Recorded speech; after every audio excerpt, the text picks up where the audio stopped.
Julie, you're so good at naming names. And for those, who need a refresher course, Julie sat in a lot of these trials. I don't know if you still are, Julie, but you were inside the courtroom.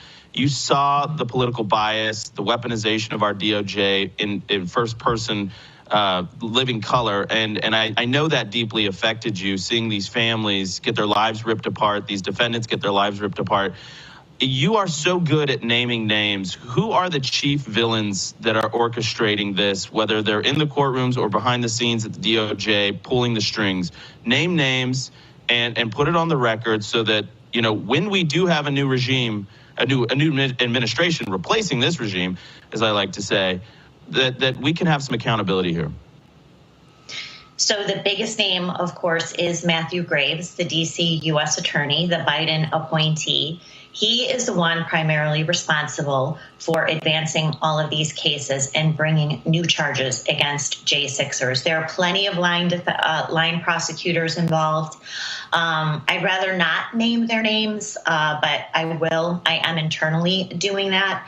And I only do that because I don't want to get accused of something, of bringing, any sort of threats against these line prosecutors, even though they are government employees. But Matthew Graves was appointed by the Senate, by Biden. He was approved by the Senate in November of 2021. Not only is he continuing to bring charges, recall he is the one that brought the contempt of Congress charges against both Steve Bannon and Peter Navarro. In fact, Matthew Graves' first act as D.C. U.S. attorney was to indict Steve Bannon and then ask for excessive prison sentences for both Bannon and Navarro. So he is really the villain in the J6 prosecution. Now, the judges.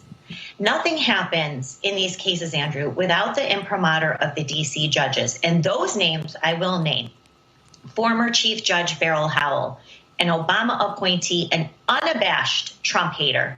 The comments that she makes in court and in public speaking engagements should automatically disqualify her from handling any matters related to Donald Trump. Beryl Howell, Beryl Howell. She was the chief judge for 7 years. She oversaw special counsel Robert Mueller's investigation, was a rubber stamp there.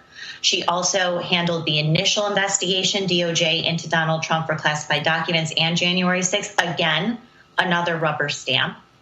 And she really helped set the tone for how that D.C. courthouse was going to handle J6ers. So I would name her Royce Lamberth, a Reagan appointee, if you can believe it, Andrew, 81 years old.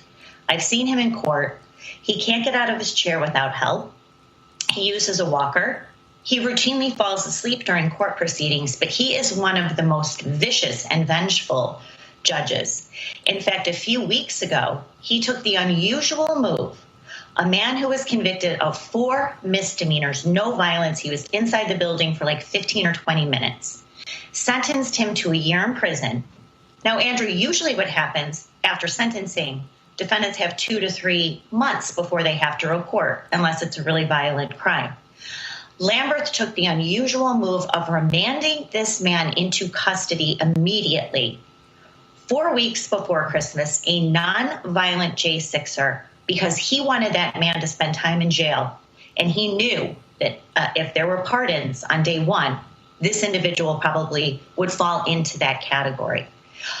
Tim Kelly, a Trump-appointed judge, former federal prosecutor, oversaw the Proud Boys trial, allowed seditious conspiracy charges to go forward against those individuals. Of course, they were convicted.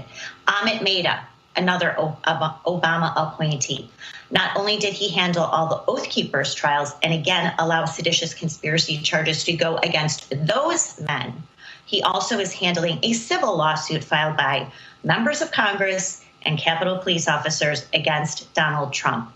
I could pretty much every single judge there, but those are the ones that pop into my head that have been the most relentless against J6ers and Donald Trump.